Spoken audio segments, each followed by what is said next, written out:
Hello, and welcome to a special edition of XTV's only baking show, Crumbs. On today's show, I'll be making mince pies.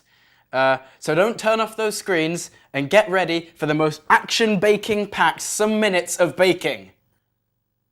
Oh, crumbs. But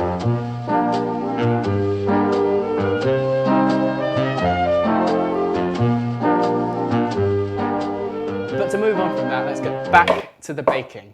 So you start by rubbing 225, Minnie, show them the butter, 225 grams of cold, salted or unsalted butter into 350 grams, look at me, 350 grams of plain flour. You rub them together like you're making shortbread, apparently. Stick them into this mixing bowl. This is my pseudo mixing bowl made of iron, metal, steel. Get all the butter out. It's important, if you miss any of the butter, the pies are ruined. I've just been told I've got to show you a better shot of the rubbing, apparently. So here's the bowl, here's me rubbing. I think this is how you do it. So I'm rubbing, and I'm doing more rubbing, and I'll get back to you when I finish rubbing. I think that that's done. Is that done? Thank you. My director just told me that it's done, which is fortunate because that means we can get further with the cooking. I've then got to mix in 100 grams of golden caster sugar, like this one, white caster sugar, refined, unrefined, some sugar, and a pinch of salt, some for me, some for the devil, and mix it in. From this, you get this, which is sort of a breadcrumby mixture. And I don't know if this is how it's meant to look, but I've been informed that breadcrumbs are effectively what we're striving for, which is strange as we're making pastry, but nonetheless. I've now got to combine this into a ball. Unfortunately, the more that you press this, oh, it's combined, it's combined, it's combined. One up, one down! We've lost a lot of mince pies. Effectively, I've broken some mince pies. I will wash my hands and then I'll get back to it, but we're not going to make as many as we were. So after the stress of my earlier mince pie catastrophe, I decided it was about time to pour myself another glass of wine and get back to the baking. Here you can see the remnants of what were once fruitful-looking mince pies. I've now collected together the remains and have to try once more to knead it into a fairly firm dough. This is all me. This is all me baking. It's not like modern shows where you get someone else off stage to go and make up your mince pie mixture, so all you actually have to do is assemble it into a little thing and mix it up and add a bit more. No, this is genuine. You have got right here my desert-like mince pie mixture. Like all modern TV chefs, I've decided that now's the time to sit down and do nothing while I have someone much more subordinate to me actually making the food. In this instance, she's struggling just as much as I did, which really brightens my day. This dough that you've nicely prepared for the mince pie casings can either be used immediately or chilled, so you can use it whenever you want. But make sure that you use it up, otherwise it'll go off. Next, preheat your oven.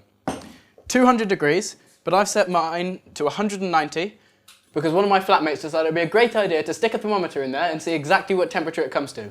Turns out, our oven goes 10 degrees less hot than every other oven in the country.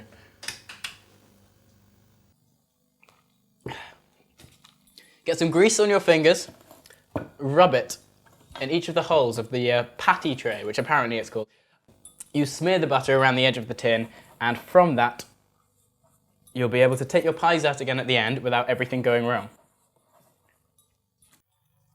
When you've greased your tray, get small walnut-sized balls of pastry. It's horrible. Now I'm taking walnut-sized balls of pastry and using them to line the tin. This is effectively going to act as the base of the mince pies, and on top of it we're going to put the mince meat and then we'll put the lids. 1, 2, 3, 6, 8, 9, 10 mince pies. We're nearing the end of our time here. Next, you take small spoons of this beautiful glossy mincemeat, which I hope Minnie's showing you, and you gently spoon it into each of the pies.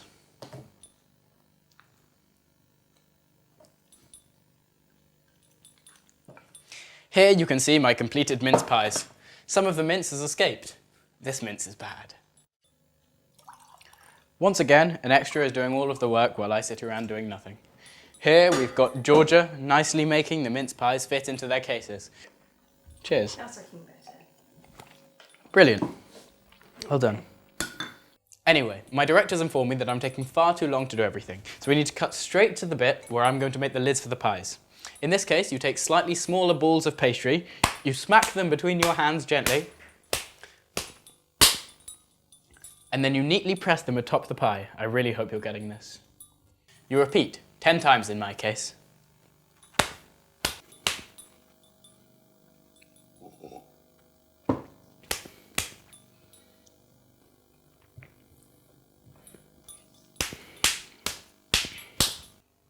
Next step, smack up a tiny egg.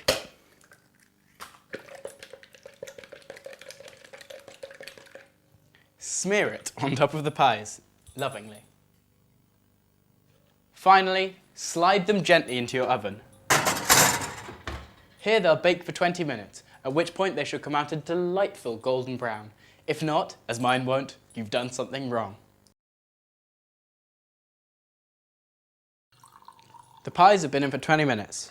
They should be just about ready.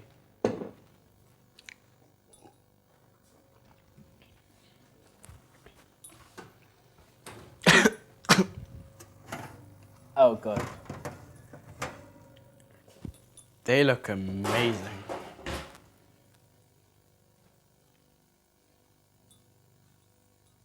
Finally, to finish them off, you take them out of the tray, you leave them on a wire rack to cool. I don't have a wire rack, so I'm going to leave them in the tray. I may stick a knife in there and see if I can get them out. If I can, we're all good. If I can't, we're screwed. Nonetheless, dust them with icing sugar. I don't have any icing sugar, so I'm going to leave them as they are. And then they're ready to serve. Beautiful, beautiful mince pies.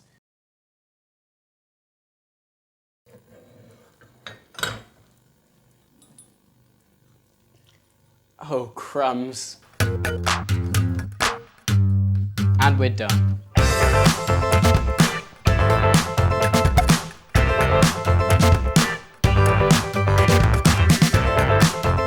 Shuffle off shot. It's time for me to take the glory.